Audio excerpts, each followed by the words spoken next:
అందరికీ నమస్కారం. ఇప్పుడు ఒక ప్రేయర్ చెప్పేస్తాము. ఇక్కడ చేరి ఉండే తల్లిదండ్రులందరూ కూడా మంచి బిడ్డ అంటే దీర్ఘాయుష్గా, మంచి ఆరోగ్యం, మంచి తెలివితేటలు, మంచి గుణాలతో ఉండే తల్లిదండ్రుల్ని అర్థం చేసుకొని లాస్ట్ వరకు తోడుగా ఉండే మంచి బిడ్డని హ్యాపీగా, ఈజీగా, కాన్ఫిడెంట్గా తీసుకుంటారు. సో వాళ్ళకి ఈ జర్నీలో మా సపోర్ట్ ఖచ్చితంగా ఉండి వాళ్ళ మంచి బిడ్డని తీసుకునేదానికి మేము కృషి చేస్తాం అని మనస్ఫూర్తిగా కోరుకుంటున్నాం. ఇప్పుడు మనం శారీరక లోపం సరిచేసే దానికోసం మనం టెస్ట్లు అది చేస్తాము. కానీ మెయిన్ ప్రాబ్లం అది కాదు. మానసికంగా మనలో ఉండే డౌట్స్, మనలో ఉండే నెగటివ్, నాకు ఇది కష్టం, ఇన్ని సంవత్సరాలు అయిపోయింది, వస్తుందా రాదా, 30 years వచ్చేసింది, అవుతుందా కాదా, ఇటువంటి డౌట్స్ తెలియకుండా ఉంటుంది.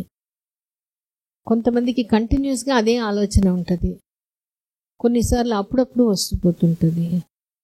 సో ఆ డౌట్ అది క్లియర్ అవ్వడం అనేది ఎట్లా పోతుందంటే, మనం చేసిన లేదా ఇటువంటి స్టోరీస్ కానీ, వాళ్ళు చాలామంది ఇట్లా ప్రాబ్లం ఉండిన వాళ్ళు ఎట్లా వాళ్ళ బిడ్డని తీసుకోగలుగుతారు అనేది మనం తీసుకునేటప్పుడు, తెలుసుకునేటప్పుడు, అర్థం చేసుకునేటప్పుడు, దాన్ని ఒప్పుకునేటప్పుడు, అప్పుడు మనకు కూడా అది ఈజీ, ఇది పెద్ద విషయం కాదు అనే ఫీలింగ్ వస్తుంది.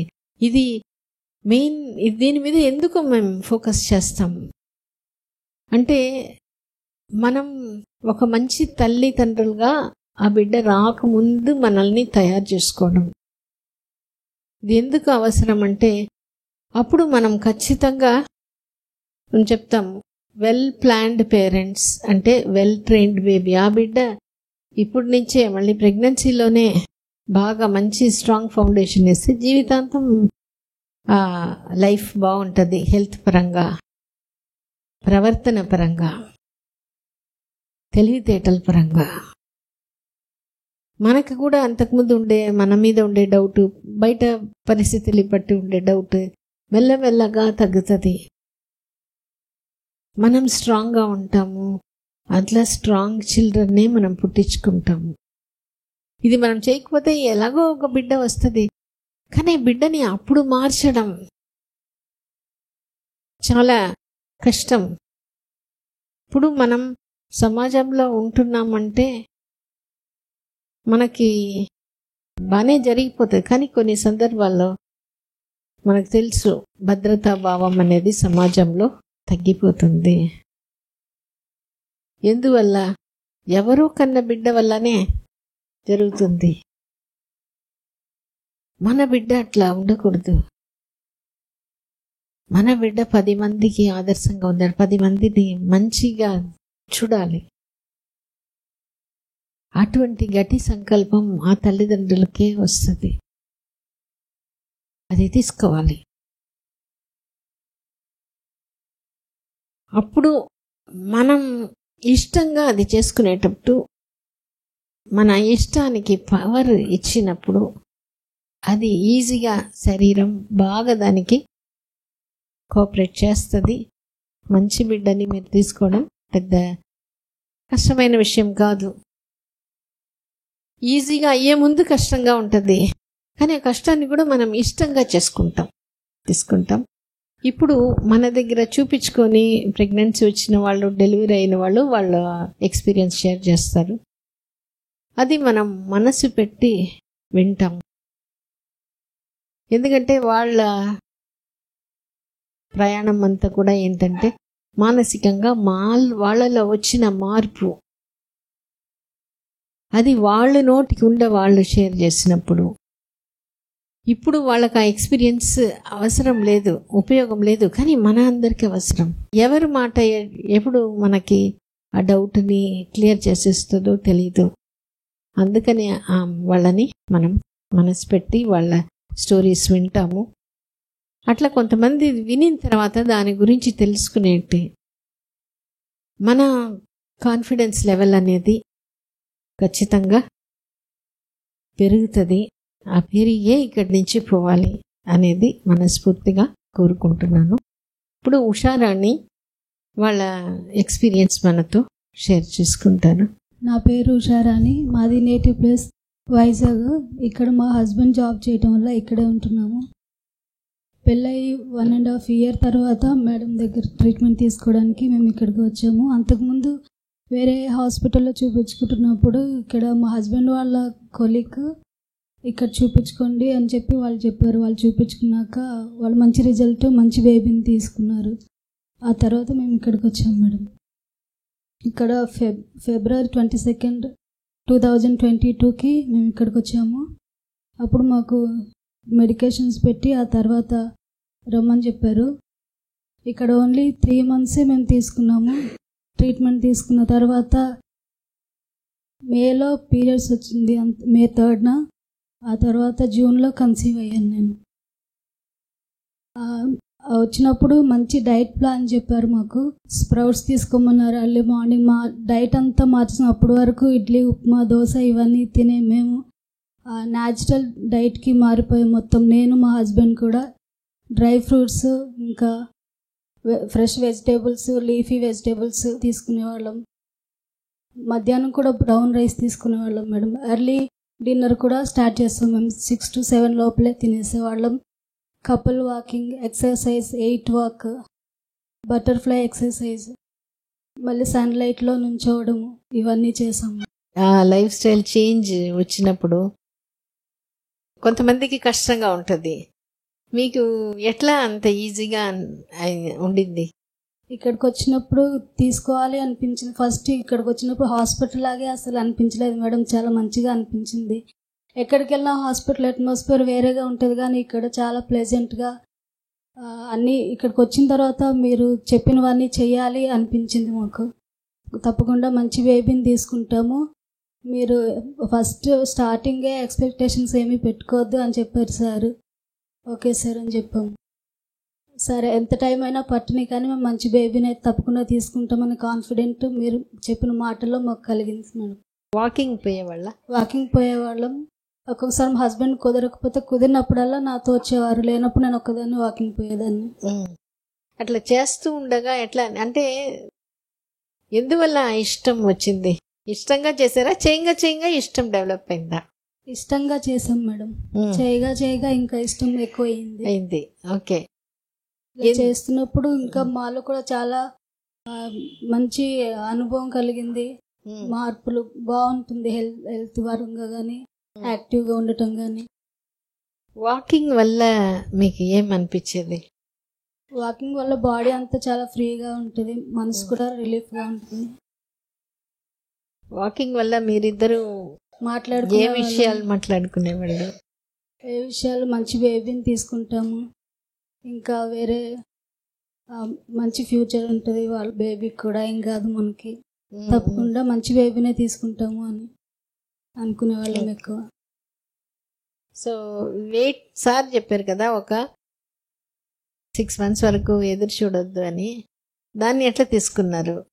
చూడొద్దు అని చెప్పారు కదా. ఓకే, వచ్చేటప్పుడు తప్పకుండా వస్తుంది.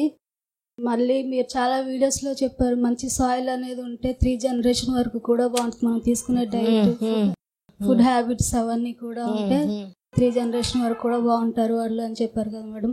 అందుకని చెప్పి డైట్ ఫాలో అయితే మనకు ప్రెగ్నెన్సీ రాకుండా ముందే గర్భసంచిని హెల్దీగా చేస్తుంటే బేబీ వచ్చినప్పుడు ఇంకా స్ట్రాంగ్ అండ్ హెల్దీగా ఉంటారు అనేది నమ్మాను. ఓకే. మీ హస్బెండ్ ఏం చెప్పేవాళ్ళు ప్రెగ్నెన్సీ విషయంలో? ప్రెగ్నెన్సీ విషయంలో మంచి బేబీ మనకు వస్తుంది, నువ్వు అన్నీ చేస్తున్నావు కదా, మేడం చెప్పింది ప్రతిదీ నువ్వు చేస్తున్నావు, మనకేం కాదు, వస్తుంది అని చెప్పేవాళ్ళు. మామూలుగా నువ్వు ఏ విషయమైనా ఏదైనా కొత్తగా చేయాలంటే ఇమీడియట్గా దాన్ని పట్టుదలగా చేస్తావా, లేదా ఈ విషయంలోనే అట్లా పట్టుదలగా చేసేదా? అది నాకు నచ్చితే ఏదైనా పట్టుదలగా చేస్తాను మేడం. ఇంతకుముందు ఏది అట్లా పట్టుదలగా చేస్తున్నారు? Exams time exams okay. వంట కూడా బాగా చేస్తాను మేడం. పెళ్ళికి ముందు వంట అలవాటే మేడం. పెళ్ళికి ముందు కూడా చేస్తాను, ఇప్పుడు కూడా బాగా చేస్తారు. అలా కొన్ని విషయాలు నాకు నచ్చితే అవి బాగా చేస్తుంది. ఇంకా ఏమేమి విషయాలు అట్లా ఏమైనా ఉందా? ఏదన్నా ఇది మనకి జరగట్లేదు అని అంటే ఎందుకు దాన్ని ఇంకా మనం ఏం చేయడం వల్ల జరుగుతుంది, ఎందుకు జరగట్లేదు అనేది చూసుకుని బేబీ పుట్టకుండా ముందే మేము కూడా బేబీ ఎలా ఉండాలి, క్యారెక్టర్ వైజ్గా కానీ హెల్తీగా ఎలా ఉండాలి అవన్నీ ఇంకా ప్రెగ్నెన్సీ కూడా రాకముందే చాలా పాయింట్స్ రాసుకుని వాటిని రోజు బేబీ ప్రెగ్నెన్సీ వచ్చిన తర్వాత రోజు చెప్పేదాన్ని మేడం. ఓకే, ఇలా ఉండాలి అని చెప్పేసి. 3 months లో ప్రెగ్నెన్సీ వచ్చేసింది కదా? వచ్చేసింది మేడం. అప్పుడు ఎట్లా తీసుకున్నారు? అనుకోలేదు. ఫస్ట్ ఫీవర్ వస్తే మా కౌన్సిలర్ శైలజ మేడంకి కాల్ చేసి ఇట్లా ఫీవర్ వచ్చింది అని అంటే, అప్పుడు పీరియడ్స్ వచ్చిందమ్మా అంటే ఇంకా రాలేదు మేడం అంటే, వేరే టాబ్లెట్స్ వేసుకోవద్దు, యూరిన్ టెస్ట్ చేసుకొని హాస్పిటల్కి రమ్మన్నారు. ఆ తర్వాత next early morning pregnancy test చేసుకుని హాస్పిటల్కి వచ్చేసాం మేడం. అప్పుడు ఎట్లా అనిపించింది? అప్పుడు చాలా హ్యాపీ అనిపించింది మేడం చేసుకున్న తర్వాత. అప్పుడు ఫీవర్ ఎన్ని రోజులు ఉండింది? అప్పుడు ఒక 1 week తగ్గిపోయింది. హై ఫీవరా కొద్దిగా light fever? Okay okay. So ఏమనిపించింది మనం ఇదంతా మీకు ప్రెగ్నెన్సీ అని తెలిసినప్పుడు? ప్రెగ్నెన్సీ అని తెలిసినప్పుడు చాలా హ్యాపీగా ఫీల్ అయ్యాను మేడం. ఇన్ని చేసాము, దీనివల్ల వచ్చింది అనుకున్నాం, ఒకటి వచ్చింది తప్పకుండా మనకి మంచి బేబీని దేవుడు ఇచ్చాడు అనుకున్నాం మేడం. Very good. ఒక్క విషయం చెప్తామని అంటే, తను ఏ విషయమైనా ఏదైనా చెయ్యాలనుకుంటే పట్టుదలగా చేసేసేయడం, ఎగ్జామ్ రాయాలి అనేది, తర్వాత వంట తెలిసినా కూడా ఇంకా బాగా చేయాలి, అట్లా అదే అలవాటు ఉంది కాబట్టి ఈ డయట్ లైఫ్ స్టైల్ అలవాటు లేకపోయినా కూడా ఇష్టంగా, అంటే ఒక్క మాట తను చెప్పింది, 3 generations బాగుంటుంది. మామూలుగా చాలాసార్లు చెప్తాం, ఆ ఒక్క విషయం ఆమె నీకు ఇష్టం ప్లస్ బాధ్యత. నా బిడ్డ ఆ గ్రాండ్ చైల్డ్ వరకు ఆ ఎఫెక్ట్ పోతుంది అన్నప్పుడు అది చేయడంలో ఒక మోటివేషన్ వచ్చేస్తుంది. ఇది ఎందుకు అంటే తెలిసిన దాన్ని మీనింగ్ తెలిసినప్పుడు. ఒకళ్ళు 3 రాళ్ళు కొట్టుకుంటున్నారు. ఫస్ట్ ఆయన అడిగితే ఆయన చెమటలు పడుతూ ఉంటే ఏం చేస్తామంటే, ఏదో కూలికి ఇది వస్తే కదా ఇంట్లో వస్తుంది, కష్టంగా ఉందా అంటే అవును చాలా కష్టం, నాకు ఏం పని దొరకలే అందుకని దీనికి వచ్చాను. ఇంకొక ఆయన కొంత ఇన్వాల్వ్మెంట్ ఉంది, ఏం చేస్తున్నావు అట్లా అంటే, నేను ఇది అయిపోతే నాకు దీని మీదనే నాకు ఇది అలవాటైన వర్క్ కాబట్టి నేను ఇది చేసేస్తాను. ఇంకొక ఆయన ఇష్టంగా చేస్తున్నాడు, పాటలు పాడుకుంటూ చేసుకుంటున్నాడు. ఆయన అడుగుతున్నారు ఏం చేస్తున్నాడు, నేను గుడి కడుతున్నాను. ఎట్లా అంటే ఈ రాళ్ళు వల్లనే గుడి అవుతుంది, నేను నా చేతికుండా నేనే గుడి కట్టడం నా వల్ల కాదు, కానీ నేను ఇది చేసిన రాయి గుడి అంటే, సో అది నాకు సంతోషం ఇస్తుంది. ఆయన సంతోషం కోసం చేస్తున్నాడు, ఆ మీనింగ్ తెలుసుకొని. జీతం ఎలాగో వస్తుంది, అట్లా తను నా 3 generations బాగుంటుంది దానికోసం నేను చేస్తున్నానంటే అందుకని బాగా చేయగలిగింది కదా. తర్వాత ప్రెగ్నెన్సీ, ఇంకొకటి వాకింగ్ అంతా పోయేటప్పుడు వాళ్ళు అది వాకింగ్ గురించి ఈ మాట ఖచ్చితంగా చెప్పాలి. చాలామంది కూడా వీడియోస్లో మనకు చెప్పి ఉంటారు. కానీ హస్బెండ్ అండ్ వైఫ్ బాగా ఇంట్లో ఉన్నప్పుడు నువ్వు ఏమనుకున్నా కూడా ఆ ఫ్రీనెస్ రాదు. బయటకు పోతేనే ఏం చెప్తారు దానికి, out of place out of mind. ఇంట్లో ఉంటే నువ్వు 4 గోడలు, అదే ప్లేస్, అదే ఆలోచనలు, అందుకని మనం ఫ్రీగా మాట్లాడుకోలేం. అదే నువ్వు బయటకు పోతే మనకు వేరే ఇది లేదు మాట్లాడడం, అప్పుడు మనం ఫ్రీగా మాట్లాడుకుంటాం. బయట అన్ని విషయాలు మాట్లాడుతూ మన గురించి కూడా మనం చెప్పుకోగలుగుతాం. ఇది చాలా ఇంపార్టెంట్. సో హస్బెండ్ కూడా వాళ్ళ గురించి వాళ్ళు ఏమనుకుంటున్నారు, ఎట్లా అనుకుంటున్నారు, నాకేం కావాలి, నేను ఎందుకు మనం అదే పనిగా కూర్చోబెట్టి ఇది చెప్పండి అంటే రాదు. కానీ సంతోషంగా ఉన్నప్పుడు అది ఈజీగా వచ్చేస్తుంది.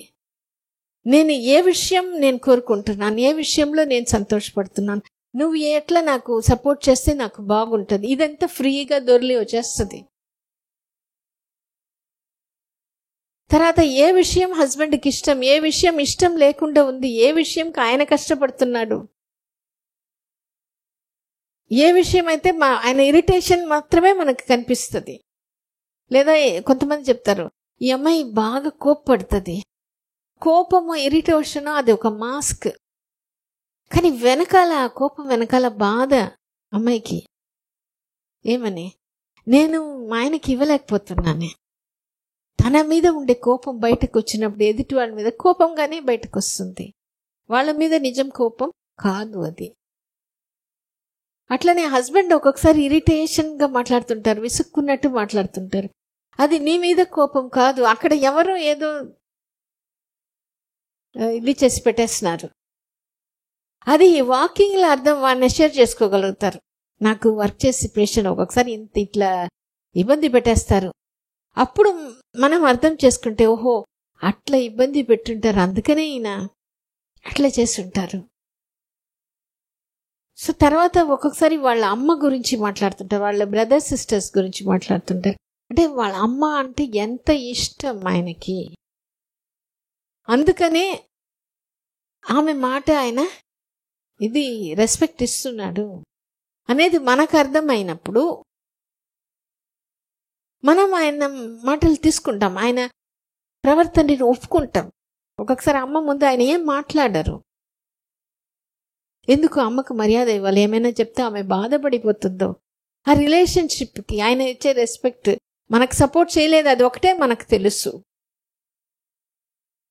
సో ఇదంతా మనం ఈ వాకింగ్లో బయటకు వచ్చేస్తుంది. అప్పుడు ఒకరినొకరు బాగా అర్థం చేసుకొని సపోర్ట్ చేయడం మనకు వచ్చినప్పుడు చాలా హ్యాపీగా ఉంటుంది. ఆ హ్యాపీగా ఉన్నప్పుడు కన్సెప్షన్ అనేది, ఇప్పుడు ఆయన నీకు ఖచ్చితంగా వస్తుంది, నువ్వు మంచి బిడ్డనే తీసుకుంటావు అని ఆయన చెప్పింది అది డైరెక్ట్ లోపలికి వెళ్ళిపోతుంది. ఆ హార్మోన్ బ్యాలెన్స్, ఇమ్యూన్ బ్యాలెన్స్ బాగా సెట్ అయిపోతుంది. ప్రెగ్నెన్సీ రావడం ఈజీ. తర్వాత ప్రెగ్నెన్సీ జర్నీ, ప్రెగ్నెంట్ వచ్చిన తర్వాత ఇంకా చాలా విషయాలు నోట్ చేసుకొని మేము ప్రతిరోజు చెప్పేవాళ్ళం బాబుకి. ఏమేమి చెప్పావు? సొసైటీలో నువ్వు మంచి తెలివితేటలు జ్ఞానం ఉండాలి నీకు, మన వల్ల ఒకరికి మేలు జరగకపోయినా పర్వాలేదు కానీ కీడైతే ఎవరికి చేయొద్దు. ప్రతి తల్లిదండ్రులు కూడా ఇట్లనే, నువ్వు వేరే వాళ్ళకి మేలు చేయకపోయినా పర్వాలేదు, వాళ్ళకి అపకారం చేయబాకు అనేది ఇప్పుడు నుంచి మనం చేస్తే అది స్ట్రాంగ్గా వెళ్ళిపోతుంది.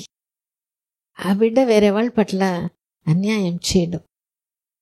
మనం సమాజానికి మనం ఇచ్చే గిఫ్ట్ ఎందుకు ఇది చేయాలంటే అప్పుడే మనకి సమాజంలో భద్రతా భావం అనేది, ప్రశాంతత వస్తుంది. ఏ ఇది రూల్స్ అయినా లా పెట్టి దాన్ని మార్చలే, అరాజకంని తగ్గించవచ్చు పోలీస్ ఫోర్స్ పెట్టి.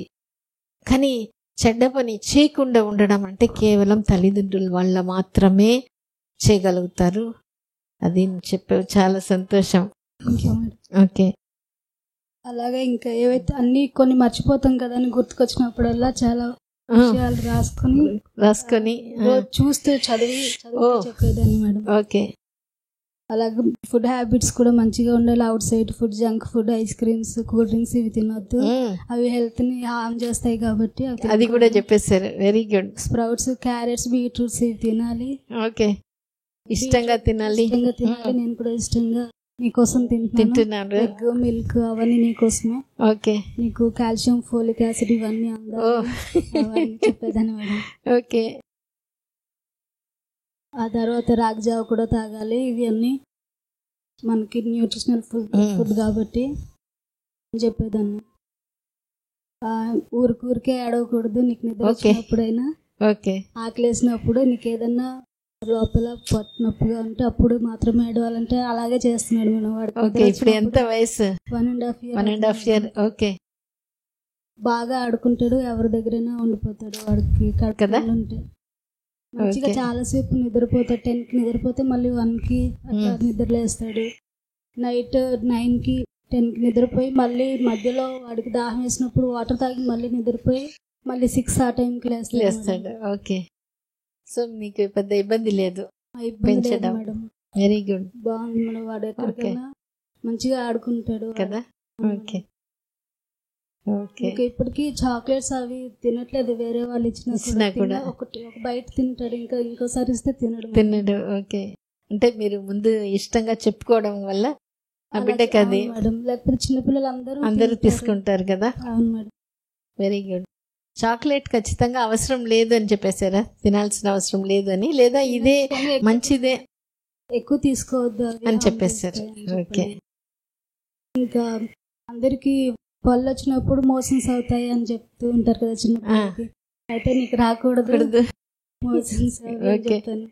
రాలే.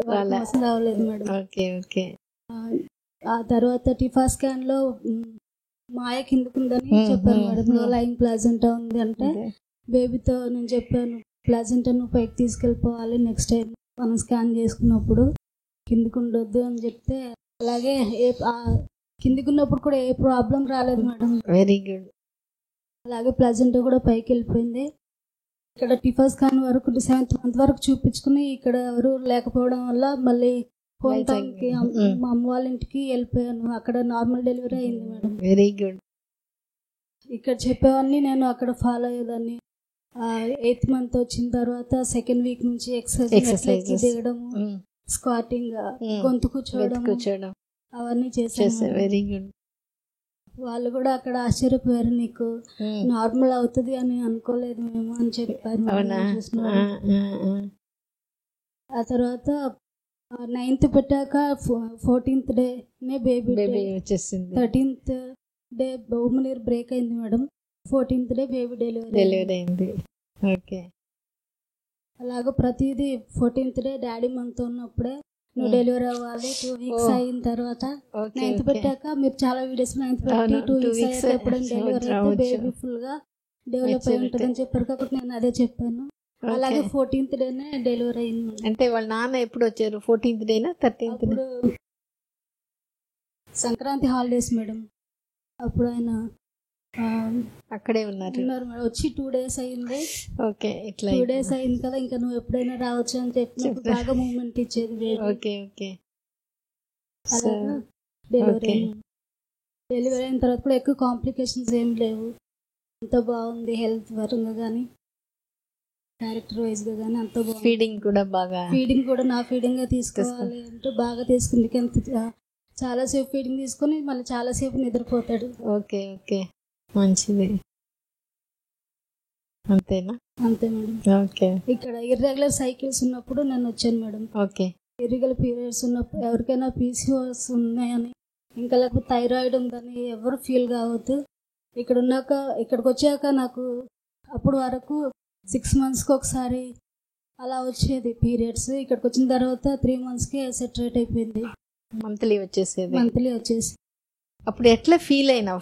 అంతకుముందు ఇర్రెగ్యులర్గా 2-3 monthsకి 6 monthsకి కూడా వచ్చేది. రెగ్యులర్గా అయ్యేదాన్ని ఎట్లా తీసుకోగలిగావు? అప్పుడు చాలా హ్యాపీగా ఫీల్ అని మన బాడీ మనం ఏం చెప్తే అది వింటది. మన పాజిటివ్నెస్ని పంపిస్తే పాజిటివ్గా తీసుకుంటుంది, నెగిటివ్ పంపిస్తే నెగిటివ్ తీసుకుంటుంది.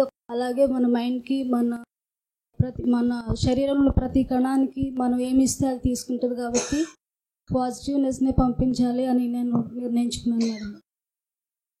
ముందు నుంచి కూడా నెగిటివ్ని బిలీవ్ చేసే మనసుతో నాకు లేదు. ఎవరైనా చెప్పి నెగిటివ్ అయితే తీసుకునేదాన్ని కాదు మనసులోకి.